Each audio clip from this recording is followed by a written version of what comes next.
بسم اللہ الرحمن الرحیم۔ السلام علیکم دوستوں، میرا نام ہے شہباز مغل۔ آج ہم حضرت داتا گنج بخش علی حجویری رحمۃ اللہ علیہ کے بارے میں ذکر کریں گے۔ دوستوں،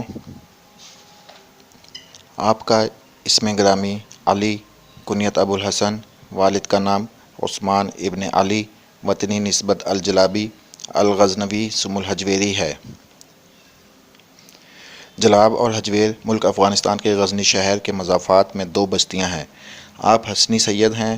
آپ کا سلسلہ نسب 8 واسطوں سے حضرت علی تک ملتا ہے۔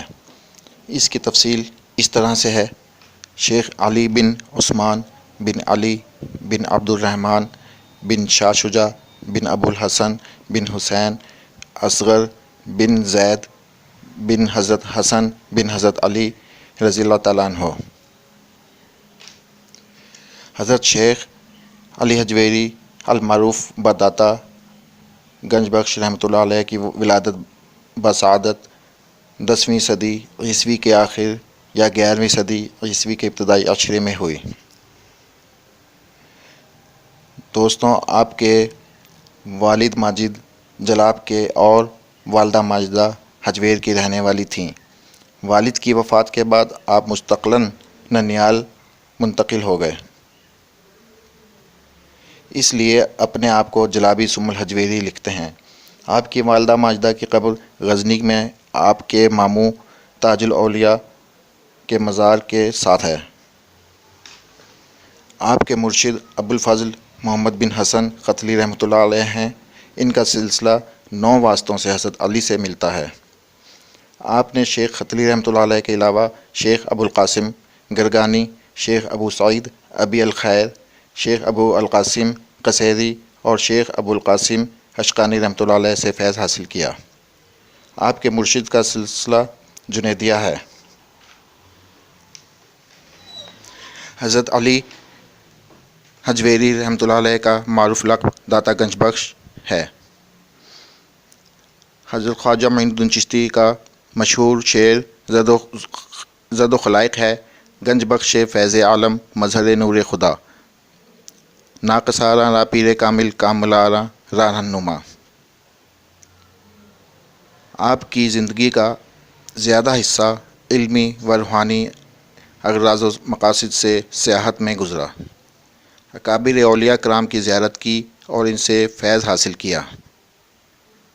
آپ نے Iraq, Sham, Baghdad, Quhistan, Azerbaijan, Khuzestan, Tabaristan, Kerman, ماورا، طوس، النہر، ترکستان اور حجاز کا سفر کیا۔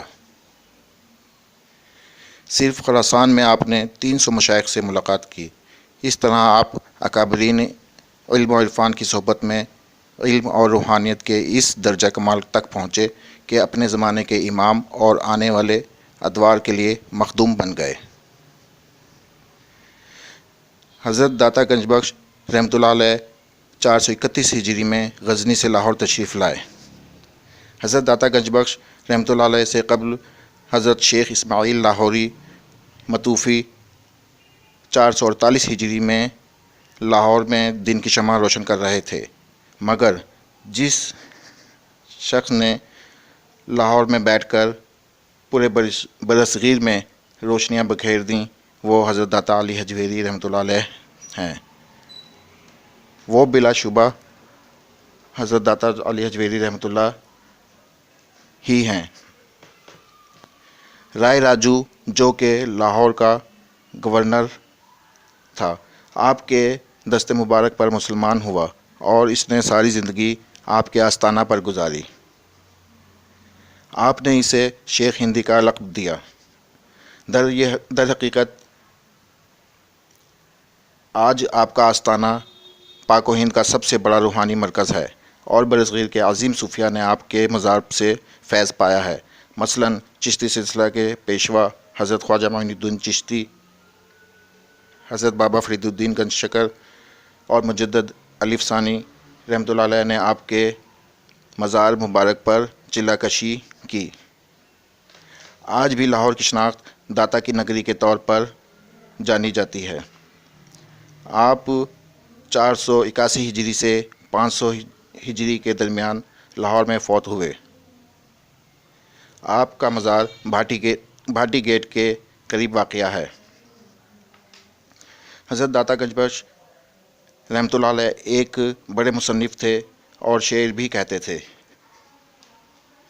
آپ کی تصانیف کی تعداد 11 کے قریب ہے، مگر ان کی جو تصنیف سدا بہار ہے وہ کشف المحجوب ہے۔ آپ کی کتب کے نام یہ ہیں: کشف المحجوب، دیوان شعر، کتاب فنا و بقا، اسرار الخلق والموافات، الرعایہ بحقوق اللہ تعالی، کتاب البیان، لا اہل العیان، نحو القلوب، منہاج الدین، ایمان، فرق الفرق، کشف الاسرار۔ لیکن ان میں صرف کشف المحجوب اور کشف الاسرار ہی دستیاب ہیں۔ آپ کا عرس ہر سال 18، 19، 20 صفر کو نہایت عقیدت و احترام سے منایا جاتا ہے۔ دوستوں، ہمارے اس چینل کو سبسکرائب کیجئے تاکہ آپ تک مزید ویڈیوز پہنچ سکیں، اور اپنی رائے کا اظہار کمنٹ سے کریں، اور ہمارے اس چینل کو لائک کریں اور دوسروں کو شیئر کریں۔ شکریہ۔ اللہ حافظ۔